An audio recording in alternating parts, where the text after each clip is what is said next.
ವಿಜಯನಗರ ಜಿಲ್ಲೆಯಾದ್ಯಂತ ಕಳೆದ ಕೆಲವು ದಿನಗಳಿಂದ ವಾತಾವರಣದಲ್ಲಿ ಏರುಪೇರಾಗಿದ್ದು ಗುಡುಗು ಸಿಡಿಲಿನ ಆರ್ಭಟದೊಂದಿಗೆ ಭಾರೀ ಮಳೆ ಸುರಿದಿದೆ. ಜಿಲ್ಲಾದ್ಯಂತ ಮಳೆಯ ಆರ್ಭಟ ಜೋರಾಗಿದ್ದು ರೈತರು ಹಾಗೂ ಸಾರ್ವಜನಿಕರ ಜೀವನದ ಮೇಲೆ ಪರಿಣಾಮ ಬೀರಿದೆ. ಹಲವು ಕಡೆಗಳಲ್ಲಿ ಆಲಿಕಲ್ಲು ಸಹಿತ ಮಳೆ ಸುರಿದ ಪರಿಣಾಮ ಜನರು ಮನೆಯಿಂದ ಹೊರಬರಲು ಸಾಧ್ಯವಾಗಲಿಲ್ಲ. ಹಗರಿಬೊಮ್ಮನಹಳ್ಳಿ ತಾಲೂಕಿನಲ್ಲಿ ವರ್ಷದ ಮೊದಲ ಮಳೆ ಆರಂಭವಾಗಿದ್ದು ರೈತರು ಸಂತಸ ವ್ಯಕ್ತಪಡಿಸಿದ್ದಾರೆ.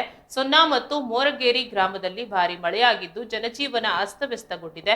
ತಗ್ಗು ಪ್ರದೇಶಗಳಿಗೆ ನೀರು ನುಗ್ಗಿದ ಪರಿಣಾಮ ಜನರು ತೊಂದರೆಗೊಳಗಾಗಿದ್ದಾರೆ. ಆಲಿಕಲ್ಲು ಮಳೆಯಿಂದಾಗಿ ಜನರು ಸಂಭ್ರಮ ವ್ಯಕ್ತಪಡಿಸಿದ್ದಾರೆ. ಮಕ್ಕಳು ಹಾಗೂ ಯುವಕರು ಆಲಿಕಲ್ಲುಗಳನ್ನು ಸಂಗ್ರಹಿಸಿ ಆಟವಾಡಿದ್ದಾರೆ. ಸಾಮಾಜಿಕ ಜಾಲತಾಣಗಳಲ್ಲಿ ಮಳೆಯ ದೃಶ್ಯಗಳು ವೈರಲ್ ಆಗಿದ್ದು ಪ್ರಕೃತಿಯ ಈ ವಿಕೋಪದಿಂದಾಗಿ ಯಾವುದೇ ಪ್ರಾಣಹಾನಿ ಸಂಭವಿಸಿಲ್ಲ. ಜಿಲ್ಲಾಡಳಿತವು ಮಳೆಯಿಂದಾಗಿ ಹಾನಿಯನ್ನ ಅಂದಾಜು ಮಾಡಲು ಅಧಿಕಾರಿಗಳಿಗೆ ತಂಡವನ್ನು ರಚಿಸಿದೆ. ಮಳೆಯಿಂದಾಗಿ ಬೆಳೆಗಳಿಗೆ ಹಾನಿಯಾಗದಂತೆ ಅಗತ್ಯ ಕ್ರಮ ಕೈಗೊಳ್ಳಲಾಗುವುದು ಎಂದು ಜಿಲ್ಲಾಧಿಕಾರಿಗಳು ತಿಳಿಸಿದ್ದಾರೆ.